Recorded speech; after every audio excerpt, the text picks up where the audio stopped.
Olá, sejam bem-vindos ao nosso quarto webinar, né, sobre ergonomia e e-social em SST. Nós estamos aqui na Faculdade Inspirar, com dois convidados para nos apresentar hoje as últimas atualizações sobre o e-social publicadas em 14 de setembro. Então, nós vamos aqui apresentar para vocês o professor e doutor Eider Moreira, que é médico do trabalho, é coordenador corporativo da Votorantim Cimentos, também é diretor da empresa Quatro Lentes e consultor do e-social em SST. Junto com o Dr. Eider está aqui o engenheiro de segurança do trabalho, Luiz Fernando Tom, no qual ele também é um gerente de SST em multinacional e diretor da empresa Quatro Lentes, sendo também um consultor de ergonomia. Eu sou ergonomista, Lucimara Baú, apresentando para vocês, né? E o Tom, engenheiro de segurança e consultor de SST e diretor da empresa Quatro Lentes também. Bom, vamos iniciar nossa conversa apresentando o professor Eider Moreira, falando sobre as últimas atualizações do e-social e fazendo uma retrospectiva dela. Por favor, professor Eider. Boa noite a todos, muito obrigado pela presença do pessoal. Na verdade, assim, o e-social ele começou lá em meados de 2013, em que veio o primeiro manual, né, de orientações do e-social, o manual 1.0. E desde essa época, todos os eventos de saúde e segurança, né, ao longo desses anos, eles tiveram várias modificações. Por exemplo, lá no evento, no Manual 1.0, nós tínhamos um evento que era ASO, que era o Atestado de Saúde Ocupacional, que tinha um evento isolado dentro, né, do manual. Isso, logo na primeira versão, né, do 1.0, na primeira versão 01, ele já saiu, né, do escopo do evento e ele passou a preencher um outro evento que é o 2200. O evento, na verdade, como a gente pode dizer, é o grupo de informações nas quais a gente precisa completar para informar o e-social sobre determinado assunto, né? Isso é o que significa o evento. Desde então, vieram todas essas modificações e hoje nós temos aí a versão 2.4 do Manual do E-Social, com essas alterações que são as NDS, que trouxeram mais as alterações em relação às questões de SST, que sempre foram muito polêmicas, que sempre teve muito conflito de legislação em relação a isso, né? Também, por ser uma questão de legislação, muitas vezes a questão da interpretação dessa legislação num determinado momento em que está se avaliando aquela situação, também gera conflito de informações. Então, talvez esse seja um grande legado, digamos assim, dessas alterações que vem mudando o e-social, vai entrar, volta, espera de novo, dá um tempo, faz um afasamento do e-social, espera de novo, agora vai entrar, não para aí, vamos fazer outra NDE, e assim vai. Né? Agora, a última alteração já jogou para junho, na verdade, né? Final de junho de 2019. Todos os eventos de SST, mais uma vez. Então, assim, revisando todos os nossos eventos, hoje nós temos o evento S1060, que é a tabela de ambientes, que é a tabela, que é o grupo de informações onde nós temos as informações das tabelas dos ambientes de trabalho, né? Lá estão colocados todos aqueles ambientes importantes em que os trabalhadores estão expostos. Depois, nós temos o evento S2210, que é a CAT, que é a Comunicação do Trabalho. Eu acredito que esse seja o evento da área de saúde e segurança que menos alterou desde a sua entrada, né? Até porque a CAT ela já é consagrada, né, dentro daquele escopo que a gente já conhece, lá de lançamento da CAT, lá dentro do site da Previdência e tal, da CAT Web, né, como falou bem o Tom aqui, e isso não muda, né? Quer dizer, as coisas que são, as informações que são da CAT, dificilmente são conflitantes, dificilmente vai mudar. Depois nós temos o evento S2220. Esse teve algumas alterações, né, que antes eram exigidas algumas tabelas e que agora não são exigidas mais, e que ele faz as informações do monitoramento da saúde do trabalhador. Né? Todos os eventos, que depois eu vou comentar mais um pouco para vocês mais adiante, e que fazem esse monitoramento de saúde. Depois o evento S2240, que faz menção à questão da gestão do risco. É aquela exposição de riscos do ambiente de trabalho, que a gente conhece lá da NR9 e tal, e que também esse grupo de informações estão colocadas dentro desse evento. E, por último, o evento S2245, que são os treinamentos e capacitações, né, e mais os exercícios simulados, que entrou na primeira NDE. Antes, até a entrada do manual 2.4, esse evento não existia. E, a partir daí, na primeira alteração da NDE, lá em maio, dia 30 de maio, né, ele entrou esse novo evento do 2245. Eu acho que essa introdução é rápida, né, mas... E é importante, nós estamos aí... 2014, 2015, 2016, 2017, nós estamos em 2018 com várias alterações. Eu gostaria da abordagem do Tom aqui sobre a área da segurança, da engenharia de segurança do trabalho. Por favor. Perfeito. Então, dando continuidade àquilo que o Eder já comentou conosco, né, já foram várias mudanças durante esses anos, eu gostaria de comentar, eu acho que o primeiro grande ganho que houve nessa versão 2.0 da NDE 01. Que foi a exclusão do evento S1065, né, que foi um evento criado há pouco tempo, né, que veio com a primeira versão da NDE, onde você tinha que fazer uma descrição dos EPIs e você precisava criar uma nomenclatura para cada EPI. Né? E isso era algo que, no meu ponto de vista, não agregava muito, porque a descrição do EPI já existe, né? Nós já temos aí, assim, o CA, que já descreve claramente, né, doutora Lucimara, como é o EPI, e aí acabava tendo uma sobreposição, acabava gerando um dado que ia ficar difícil até de padronizar, né? Imagina como cada um ia escrever o seu protetor auricular. É uma coisa que ficaria muito fora da nossa realidade. Eu acho que foi um ganho bastante importante essa exclusão da 1065. Na sequência, eu acho que o Eder podia falar da 1060, para a gente poder manter aí o nosso... Ok. Então, nessa questão da 1060, né, da exclusão dos fatores de risco de ambiente de trabalho, né, nós tivemos algumas alterações lá da tabela 23. Né? Então, enquanto alguns riscos, que são aqueles riscos da NR9 que nós já conhecemos, e dentro da tabela 23, na verdade, eles trouxeram alguns outros conceitos, alguns outros riscos, como, por exemplo, os riscos que são colocados da parte de ergonomia. Né? Quer dizer, isso não está contemplado especificamente lá na NR17 e também não está especificado claramente na NR9. No entanto, no E-Social, nós precisamos fazer essa classificação de riscos e nós precisamos colocar isso lá dentro desse evento, né, contemplando o risco de exposição que tem o trabalhador. Essa tabela 23, ela teve algumas alterações e essas alterações, ao meu ver, elas vieram para ajudar. Realmente, a primeira versão da tabela 23, na verdade, ela era a tabela 21, depois era a tabela 22 e depois ela era a tabela 23. Aí fundiu a 21 com a 22 e virou a 23. Né? Então, essas mudanças todas, desde aquela época que tinha a primeira versão, ela trouxe vários ganhos para nós, profissionais da área de saúde e segurança, para a gente poder realmente ter um entendimento de tudo isso, poder classificar dentro da legislação daquilo que é específico de NR9, esse exemplo da NR17, e também a gente poder organizar isso e poder juntar esse grupo de dados para colocar lá no evento S2240. Essa mudança da 1060.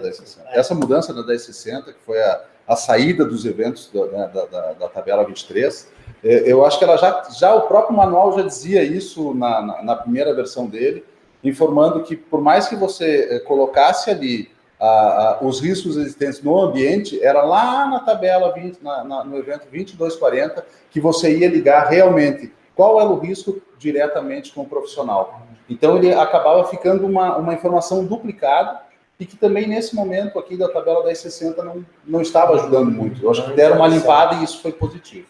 né, diminui um pouco o nosso trabalho e melhora realmente a qualidade da informação. Uma das questões que a gente vê bastante aí dentro dessas dúvidas, primeiro, com a mudança de 30 de maio que nós tivemos, e foi incluída a tabela 2245, que era a parte de capacitação, né, e que foi muito polêmico, de exposição, inclusive, a sigilo de informações sobre as questões dos seus conteúdos de capacitação. Hoje elas voltaram a ser restritas aos treinamentos obrigatórios. Uma das perguntas muito importantes que surge é importante a especificação do profissional que capacita sobre os conteúdos, sobre a saúde, sobre a segurança, na hora de você registrar no e-social? As pessoas perguntam muito, qualquer um pode fazer, né?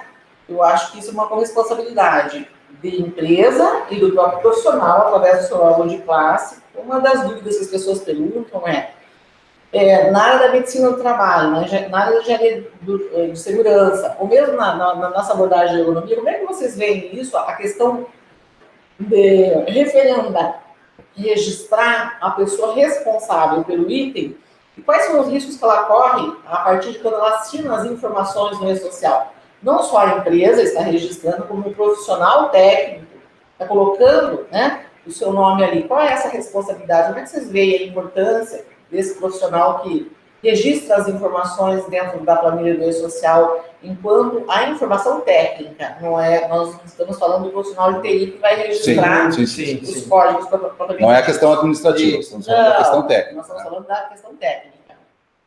Eu vejo como importante isso e acho que vai nos ajudar e vai ajudar as empresas a terem um profissional que realmente vai agregar informação nesse treinamento, né? Hoje não dá para deixar qualquer profissional, a gente sabe que o mercado é vasto, é grande, que tem muita gente falando coisas e aplicando treinamentos, mas a hora que você se responsabiliza por algo, a empresa também tem o seu respaldo para dizer, não, eu peguei um profissional que realmente tem a capacitação e tem a capacidade de passar uma coisa importante para mim. Então não dá mais para a gente ir lá no fundo de quintal, pegar, não, deixa que ele faz o treinamento de segurança aqui, certo? Deixa que ele faz o treinamento de medicina. Vamos trazer tem aquela pessoa lá, ele faz ergonomia, certo? Eu acho que isso foi revisto e isso veio como um ponto positivo para a gente ali, né? Sabe, doutora Luz, o que eu vejo, assim, é que existe um paralelo disso com outros dois eventos, que é o 2220 e o 2240. O 2220, ele trazia lá no início só, né, a responsabilidade, qual é o médico responsável? E aí ficava meio solto, até porque a gente sabe que as grandes empresas têm o CERT completo. E aí esses profissionais são profissionais normalmente, né, capacitados e que têm condições de trabalhar e fazer um trabalho de qualidade, né, de responsabilidade, que é essa questão do e-social. Então trazia só o nome do médico. Agora, já no evento 2.0 do e-social, no manual, melhor dizendo, já ficou separado isso. Então existe a responsabilidade do médico avaliador, que é daquela clínica de medicina do trabalho, que presta serviço e que ele formou uma equipe de profissionais e que tem várias pessoas ali trabalhando, mas que tem um médico coordenador.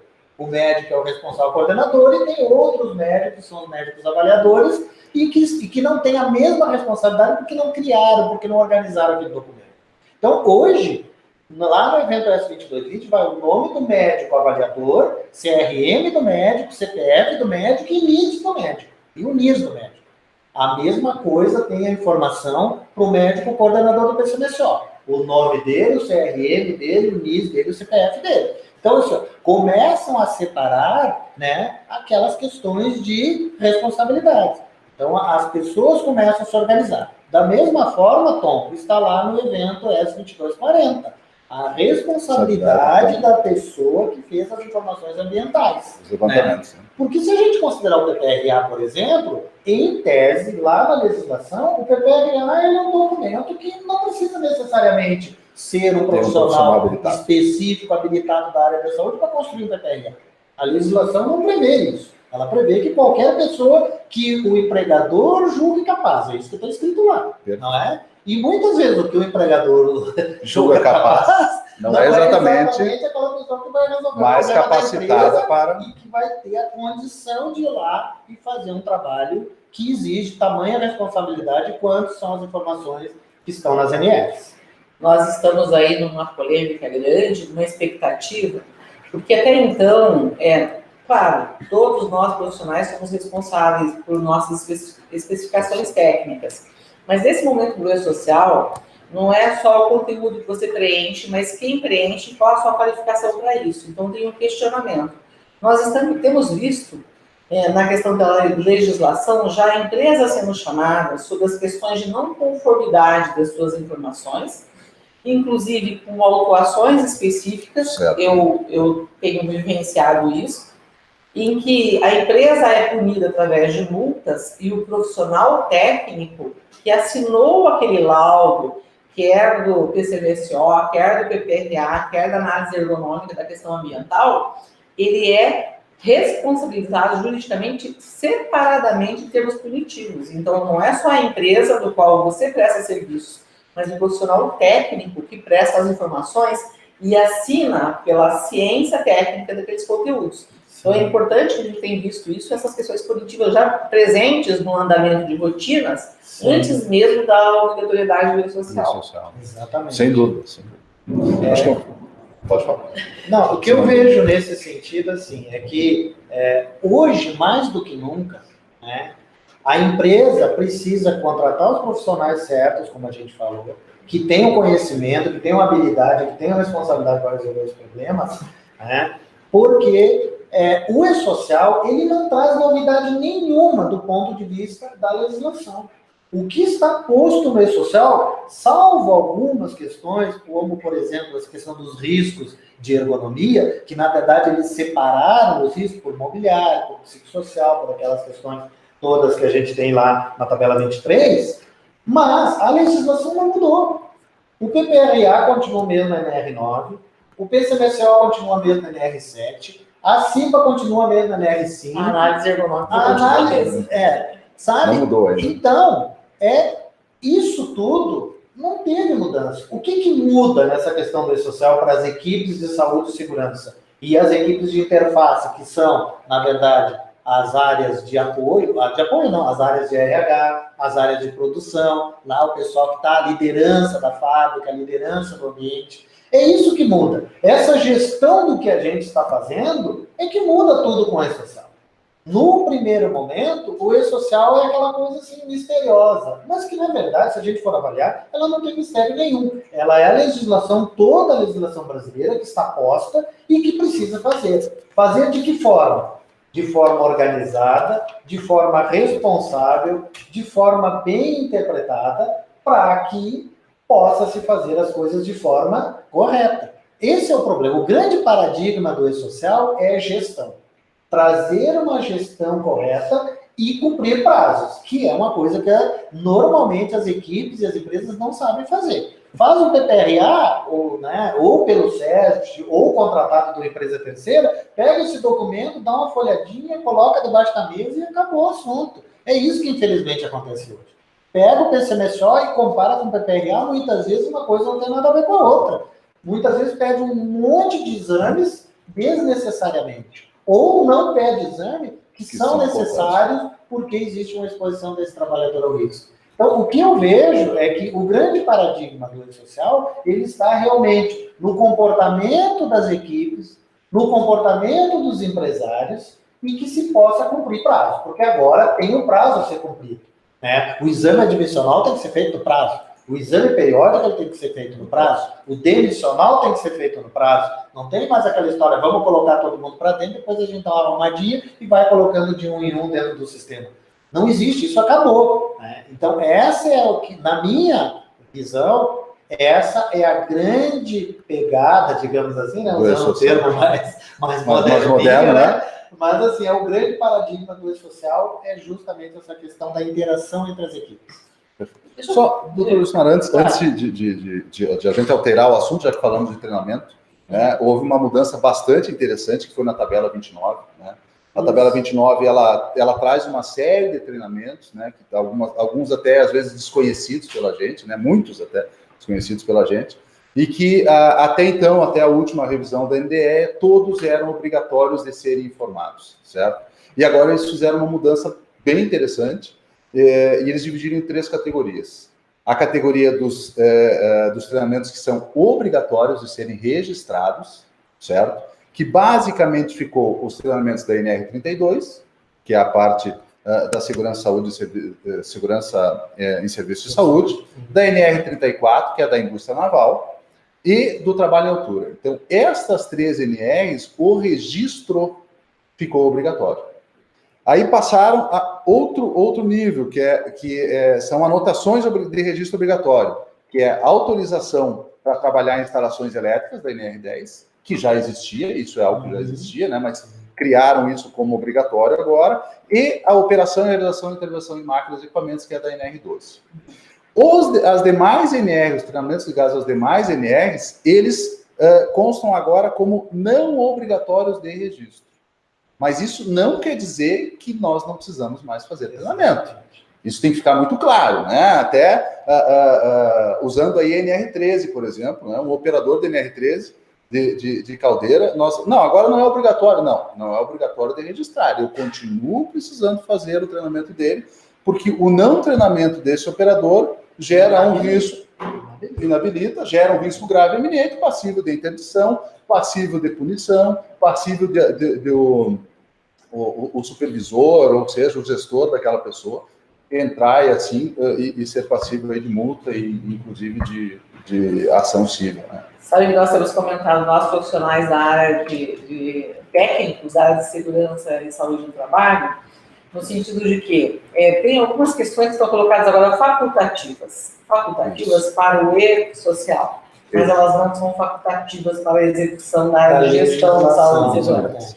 Então, nós até colocamos assim, como é que serão as fiscalizações a partir do E-social? A gente vê assim, os órgãos fiscalizadores, primeiro sentados na frente do computador, fazendo uma inspeção básica sobre empresas específicas, de áreas específicas, e vendo as questões de conformidade ou não conformidade. Porque nós conhecemos, e os órgãos fiscalizadores conhecem mais ainda, no sentido focado dos agentes de fiscalização, sobre as atuações desses códigos de atividade. Né? Nós temos o CNAE aí andando sobre as questões de uma tabela pré-existente, e se a gente quiser revogar um nexo, nós temos que ter o quê? Registro de evidências. Né? E no caso do E-social, ele pede o quê? Que nós registremos os riscos a partir da obrigatoriedade, ele não quer saber do passado. Mas se nós tivermos uma inconformidade, um passivo, ou, enfim, uma divergência, um questionamento, ou mesmo uma fiscalização, nós temos que ter a gestão em dia para ter as evidências para poder mostrar de que isso foi executado. E uma das questões que a gente se coloca muito é que muitas pessoas colocam treinamentos básicos, não registram corretamente esses treinamentos, não especificam os conteúdos desses treinamentos, muito menos registram a capacitação desse profissional que executou esse treinamento. Então, a gente coloca aqui o E-social, na verdade, está dando... eu, pessoalmente, acho que nós temos aí um contexto sobre o órgão fiscalizador, sobre sonegação, que é uma base do E-social, mas para nós, gestores de saúde e segurança, nós sabemos que isso vai ser muito bom para as empresas a médio e longo prazo, porque vai haver uma organização, é um momento de mudança, é difícil, tem programas e softwares sendo exigidos, né? Tem gestão de equipes que antes trabalhavam com evidências de forma separada. Por exemplo, nós da saúde e segurança queríamos buscar um indicador de recursos humanos, a gente tinha que solicitar os recursos humanos e ver o tipo do software de gestão. Né? Dependendo do software, não dava para buscar a informação de uma forma parametrizada. Nós tínhamos que quantificar isso, às vezes, até em planilhas impressas, que a gente tinha que botar numa planilha de Excel e ter uma dificuldade danada. Então, eu acho que esse é um momento muito importante que a gente pode alinhar as questões da saúde, da segurança. No meu caso, enquanto ergonomista, que a gente, junto com recursos humanos, que a gente possa alinhar uma única fonte e buscar essa integração e fazer coisas. Antes você tinha um programa de segurança agindo, de saúde agindo, de produção agindo, que eram coisas muito similares, mas trabalhando com focos distintos. E nesse momento do E-social, a gente vê que é um momento de integração, que a gente percebe, né? Eu vejo o Exatamente. seguinte, ó, essa questão toda foi muito importante o que a senhora falou, pelo seguinte, eu vejo que as empresas pensam assim, não, nós estamos fazendo o nosso PPRA hoje, o nosso PCMSO, né? Eles sabem que precisam de software, né? Tem um bem conhecido no mercado que a gente sabe, né? Que usa e faz, e ele realmente é um software interessante né? do ponto de vista de gestão. E o que precisa fazer com isso?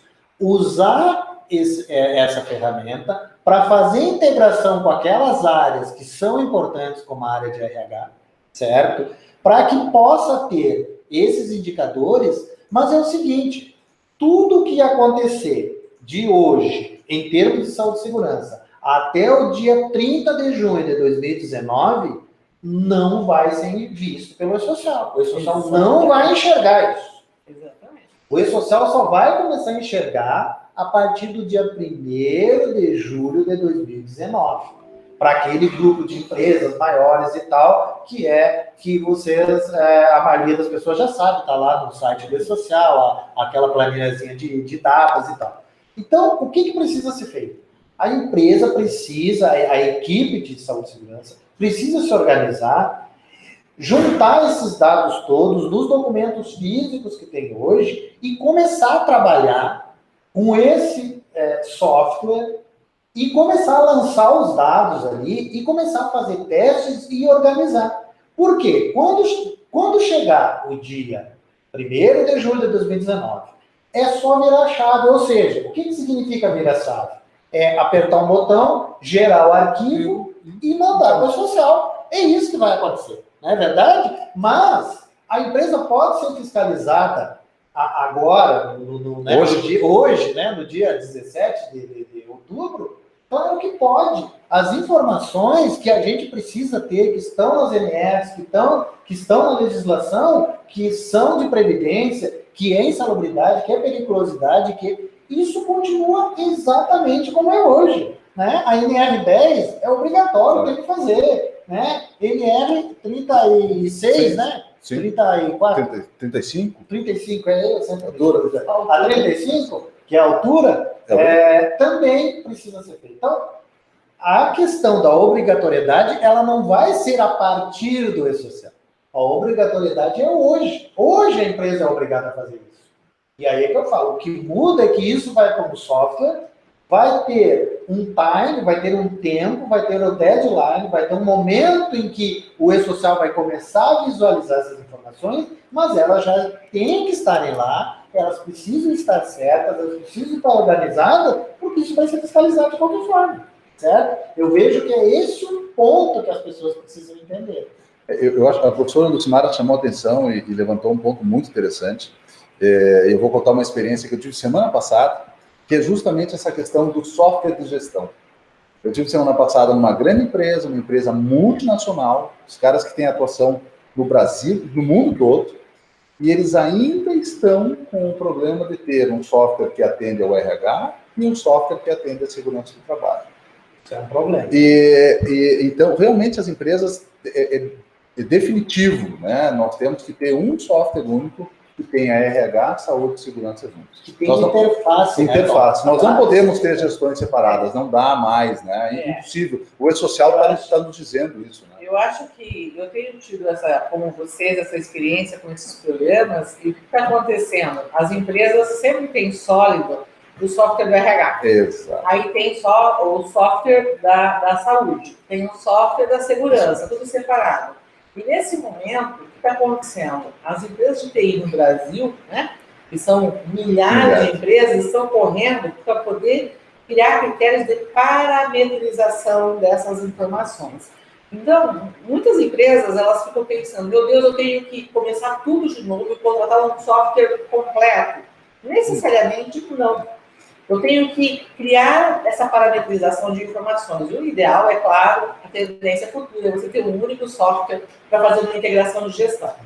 Mas, nesse momento, nós podemos ter o nosso software de RH, o nosso software de saúde, de segurança, mas que venha sendo parametrizado pelas TIs para que a gente tenha uma informação conjunta, sistêmica e acessível a todos os autorizados para essas informações, é óbvio.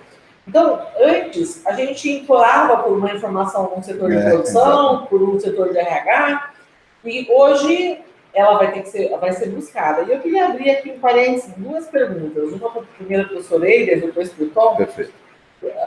Doutora Eider, você teve uma experiência de projeto piloto do E-Social, né?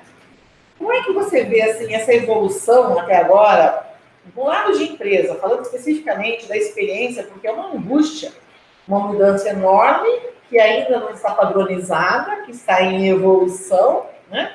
E que eu tenho que ajustar com os meus riscos, porque quer queira, quer não, eu estou expondo a minha empresa, do qual ainda não está muito definido, a gente vê toda uma... Porque a angústia das pessoas é essa evolução do E-Social.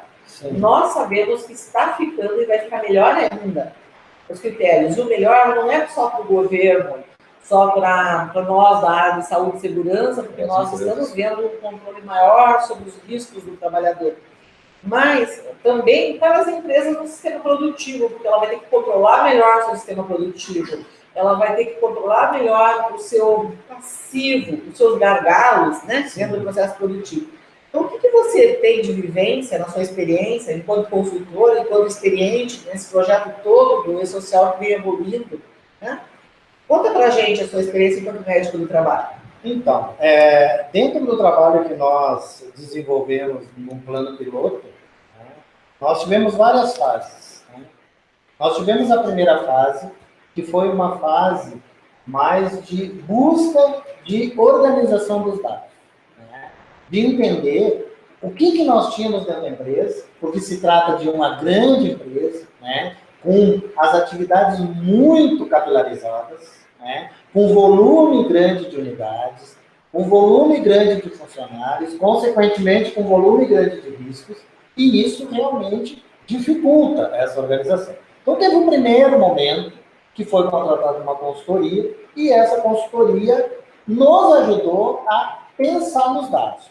Nos ajudou a criar um cronograma. Como a gente precisa estruturar o social, certo? E aí, isso foi feito. Foram criados vários projetos, né? Para cada área foi criado um projeto, foi aplicado IP, P1, P2, P3, até P12 que nós tínhamos, né? E a gente, cada P desse era um projeto, e cada projeto era uma área. E cada área cuidava dos seus eventos dentro do E-Social e colocava tudo aquilo ali para ver assim, o que a gente tem, né? Nós temos PPRAs que estão assim. Qual é a nossa estrutura do PPRA? Toda a estrutura do nosso PPRA, ela condiz com esse evento que está sendo pedido no E-Social? Existe algo que está no E-Social e que não está no nosso PPRA e que precisa entrar para depois ir para um software, para depois a gente gerar o arquivo?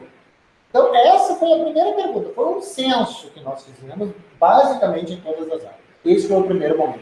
O segundo momento quando foi contratado o software, né, um grande software aí, e que precisa ser customizado, precisa ser organizado para a gente poder, de posse de todo aquele emaranhado de informações, a gente poder jogar isso tudo dentro do software, para ele poder ter todas as informações que são dos arquivos, né, dos eventos do E-Social, para não correr o risco de deixar a informação de fora, né? Muitas vezes ele tinha informação a mais e não informação a menos, porque a informação a mais faz parte da nossa gestão, né?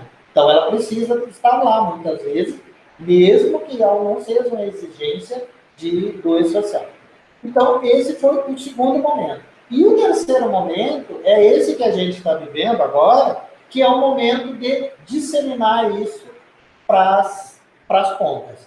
Ou seja, nós temos unidades que têm SERT completo, tem SERT próprio, que tem o médico, engenheiro de segurança, técnico de segurança, enfermeiro e tudo mais. E nós temos unidades que não têm essas pessoas, que é uma única pessoa de segurança, né, que é um SERT completo, e que é tratado com um serviço terceiro, que é uma terceirizada, uma empresa de saúde e segurança que presta serviço.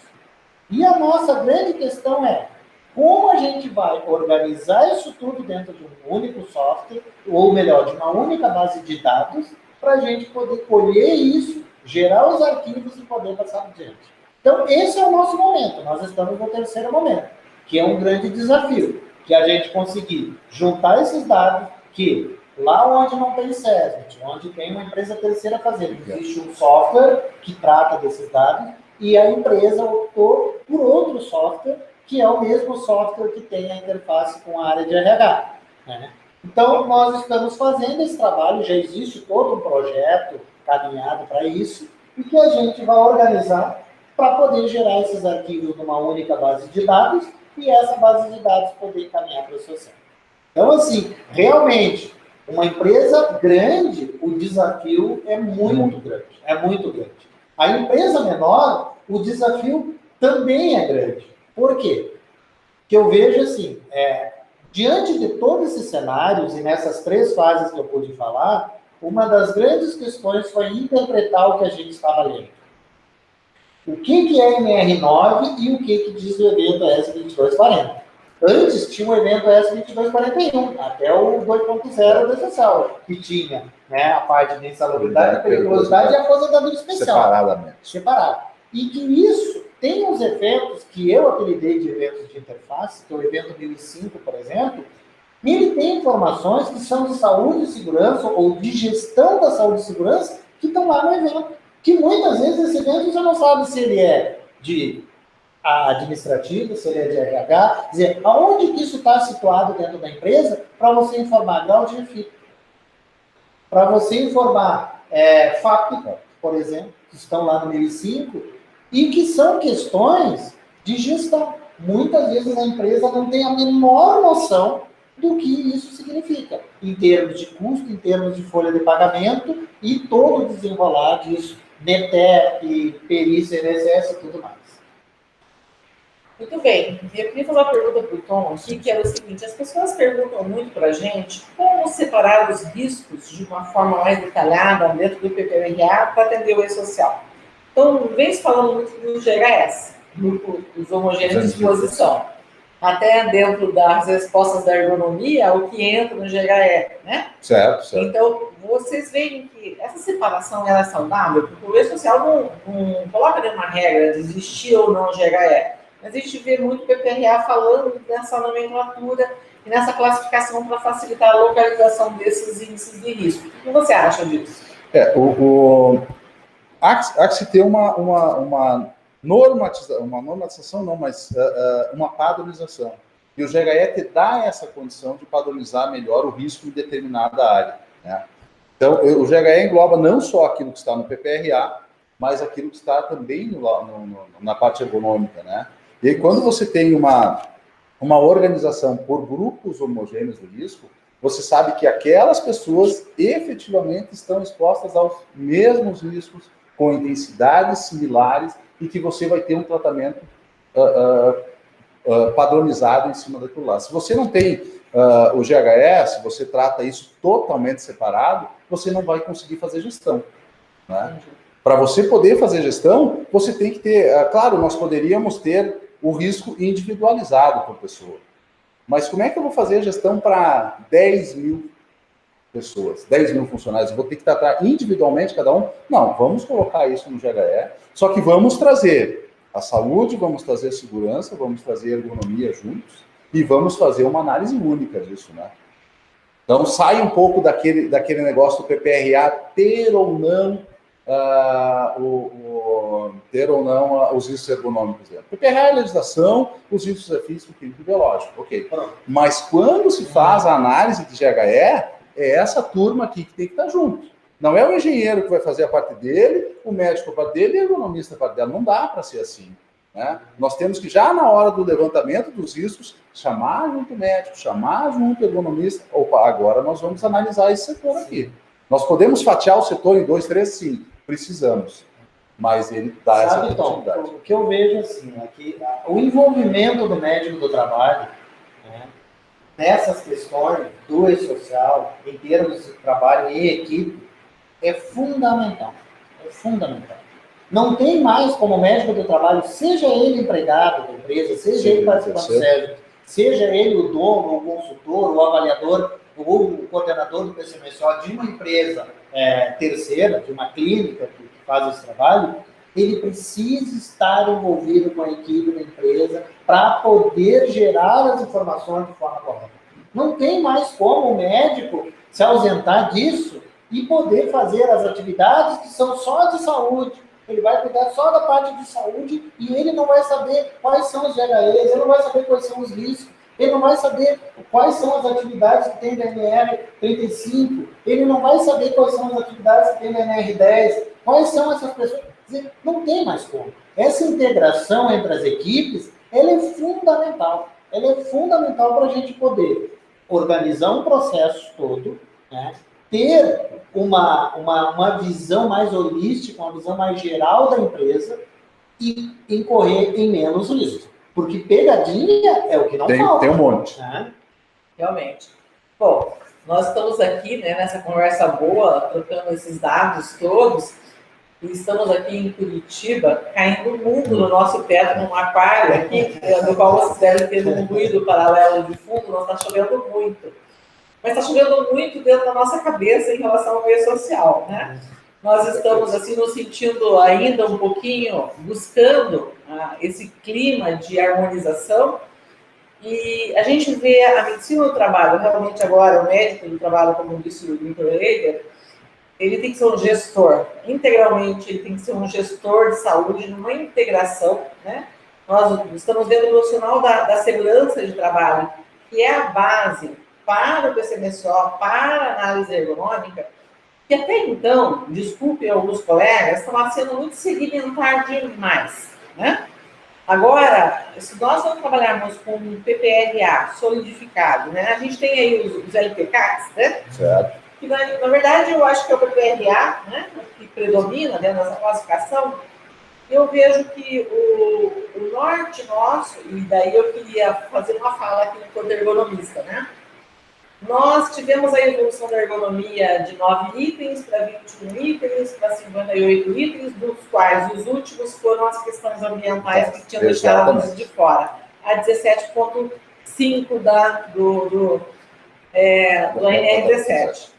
E uma das questões que a gente tem discutido muito é que o ergonomista, ele faz a avaliação ambiental para as questões do conforto da ergonomia. Estão fora da questão do PPRA, como você acabou de elencar.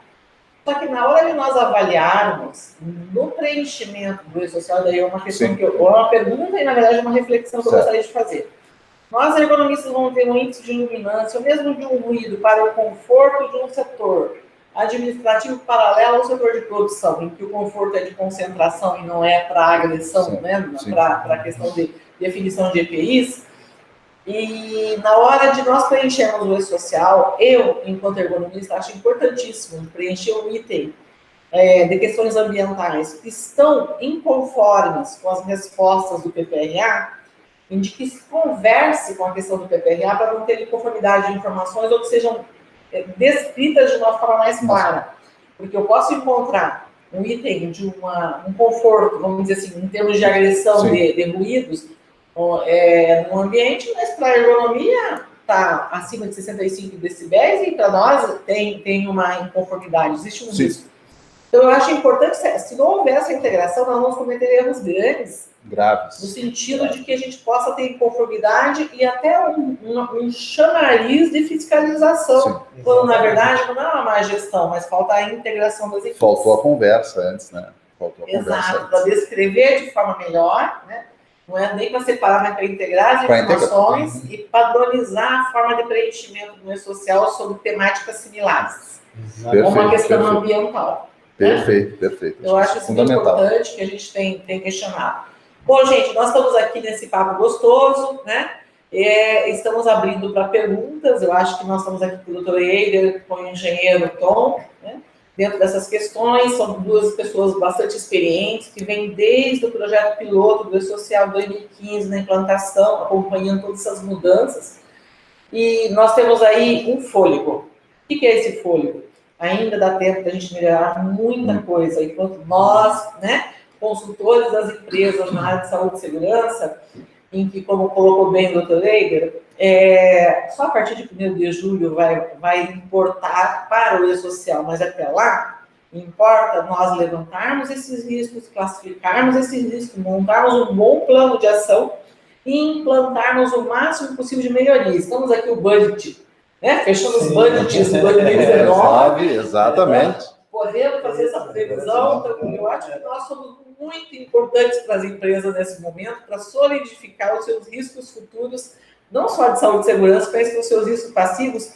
E a outra questão é que as empresas estejam, como é que eu vou dizer, adimplentes em termos comerciais, porque se não houver uma conformidade das informações, elas não terão certidões emitidas futuramente. Ou seja, o seu produto base não estará disponível para o mercado, porque ela não está atendendo minimamente questões de saúde e segurança. Né? Então, eu acho que isso é um alerta para as empresas, de uma forma de que nós estamos aqui profissionais úteis, necessários, nós queremos somar, queremos resolver. E é importante as pessoas saberem como é que eu preencho o E-Social. Você deve saber o que você vai preencher a partir de 1º de julho de 2019. Mas agora você tem que fazer a simulação, a representação disso, e ter o plano de ação mais rápido possível para poder inverter um risco, né, para um não risco, e que é 9101001. Isso, né? Isso aí. Isso. Ou um código sistêmico. Um código sistêmico aí que... Então, nós vamos abrir algumas perguntas aqui. Nós temos aqui uma profissional, a Moara, fazendo uma pergunta, e eu gostaria que vocês respondessem. Ela coloca o seguinte: o que vocês acham de não contemplar o risco ergonômico do PPRA? Eu acho que mais ou menos o Tom respondeu parcialmente aqui, já que na norma contém o risco físico e químico biológico, sabemos da obrigatoriedade da NR17, mas atualmente temos empresas que optam somente em fazer o PPRA e o PCMSO. Se quiser responder, depois o doutor Eider. Complementando, então, a pergunta, eu acho que isso já é algo que nós já deveríamos dado como vencido, né? O PPRA, ele tem a legislação específica, é um fato, mas com a vinda do E-Social e aquilo que eu explicava antes, com a questão da gente ter um GHE, um grupo homogêneo de exposição, não se faz mais isso sozinho, né? Não é o engenheiro que faz, não é o médico que faz, nem é o ergonomista. Então, os riscos da NR17, sim, eles precisam ser levantados, sim, eles precisam ter consonância com o PPRA, certo? Mas eu não sei se há necessidade de você... nós não vamos mudar a legislação que é tão antiga agora, né? Eu não sei, talvez isso aconteça um dia, isso inclua o PPRA, só que a importância que a ergonomia tem levado dentro, eu vejo que não... Cabe a gente ter um item específico chamado análise ergonômica do trabalho, né? Que é tão importante quanto o próprio PPRA, certo? Então, não dá para a gente reduzir. Infelizmente, o mercado apresenta uma série de coisas e não dá para a gente reduzir uma análise ergonômica no itemzinho do PPRA dizendo ergonomia cadeira. Não dá para fazer isso, certo? Então, tem que integrar o PPRA ao laudo ergonômico e ao PCMSO. É dessa forma que eu vejo. Então, eu não vejo isso separado, eu vejo isso integrado. E existe uma questão legal, né? Eu acho que, antes de tudo, o E-Social é um parâmetro legal. Não existe nada que esteja em lei, né, que a gente não deva cumprir. A empresa tem que cumprir, sim. E eu vejo que onde existe risco ergonômico, que é na grande... Risco ergonômico incluído na indústria, né? Tem em tudo que é lugar. Quer dizer, precisa ter um profissional e precisa ter um laudo específico. Mas é só escritório. Tem que ter uma avaliação ergonômica do trabalho, na minha concepção. Caso contrário, vai ficar capenga e vai dar problema. Nessa questão, eu queria até fazer um parênteses aqui, que a gente estava discutindo. Existe um dos riscos que se coloca como confirmado é o trabalho noturno, por exemplo. Então, uma das questões que a gente fala assim, puxa vida, quantas empresas não têm um terceiro turno, né? E aí a gente vê assim, bom, então vamos montar uma escala de trabalho em turno e noturno, porque daí nós tiramos do risco. Tiramos um, né? Nós colocamos. Mas sabe, Lucimar, o seguinte, essa questão do trabalho noturno foi bem pensada nesse ponto. A grande maioria das empresas, e olha, grandes empresas, e grandes bota grande nisso, né? Não se preocupam com essa questão do trabalho noturno. Ninguém pensa nisso. Sabe o que pensam? O RH em pagar adicional noturno. Bom, é só o adicional. Das 22 às 6 da manhã e morreu o assunto. Isso. A área de saúde não se preocupa. A área de segurança não se preocupa, a área de ergonomia não se preocupa e a liderança muito menos. Então, isso é um erro grave que a gente vê. Eu já sou médico do trabalho aí há quase 20 anos, né? E dentro desses 20 anos, olha, assim, dá para contar nos dedos, né? Nem precisaria tantos dedos para contar assim, das empresas que se preocupam com essa questão do trabalho turno e noturno. Pois é, eu sou uma grande apaixonada pela fisiologia do trabalho. Né? Interessante. E dentro da base da fisiologia do trabalho, nós temos um órgão mundial do IPOC, que é o Working Time Society. Okay. E dentro desses cientistas do mundo que estudam a cronobiologia, né, mostram que os trabalhadores, se nós formos trabalhar fixo num turno noturno, nós temos que pagar um preço muito maior de sono diurno, porque não tem produção de melatonina. Sim. E as pessoas não dormem o suficiente para isso, né?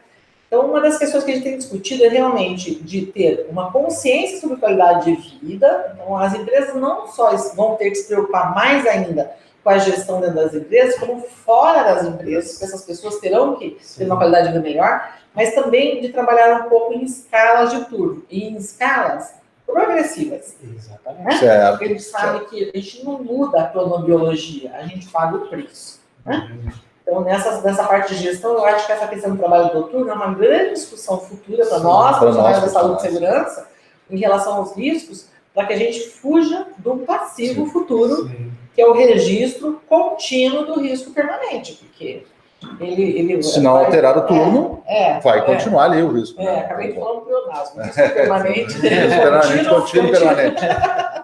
Perfeito. Então, mas eu acho que é importante. Aqui nós temos uma outra pergunta do colega Eduardo, que diz, olha, a ergonomia está em evidência. A ergonomia está lá de novo. Como os colegas avaliam a carência de profissionais na área de saúde e segurança, especialmente a ergonomia, para atender 8 milhões de pequenas médias, na verdade são mais de 10 milhões, hein, segundo as estatísticas, e hoje ainda numa reunião que nós tivemos de saúde e segurança nacional aí por Skype, um levantamento estimado com as pequenas, médias empresas de 12 milhões de empresas. Né? É muita gente.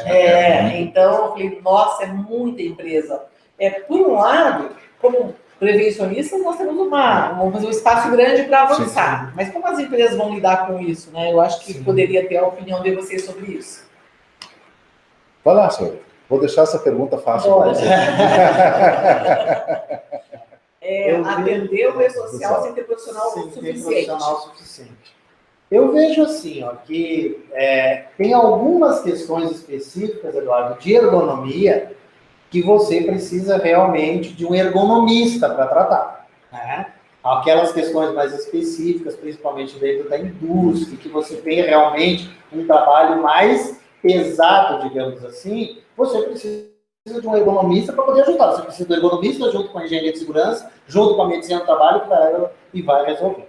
Mas existe aquela ergonomia mais simples, mais básica, mais de escritório, e que não precisa efetivamente de um profissional ergonomista que tem uma formação específica em ergonomia e que ele vai lá. Um bom técnico de segurança, um cara autodidata, um cara que estuda, um bom engenheiro de segurança, um bom médico do trabalho, eu me incluo nisso, que vai lá e lê, e que vai e faz um curso, que participa do congresso de ergonomia e que estuda, ele tem condições, sim, de poder fazer um documento, ir lá orientar, interagir com a equipe e poder resolver o problema, né? Agora, eu vejo que dessa forma, talvez diminua bastante essa carência, né? É verdade. O problema talvez seja realmente que essas pessoas se disponham a fazer isso, né? Então, daí realmente muda o cenário. Verdade. E é uma mudança cultural também que a gente precisa ter, né? As empresas precisam ter essa mudança cultural, por isso que nós chegamos a uma defasagem tão grande.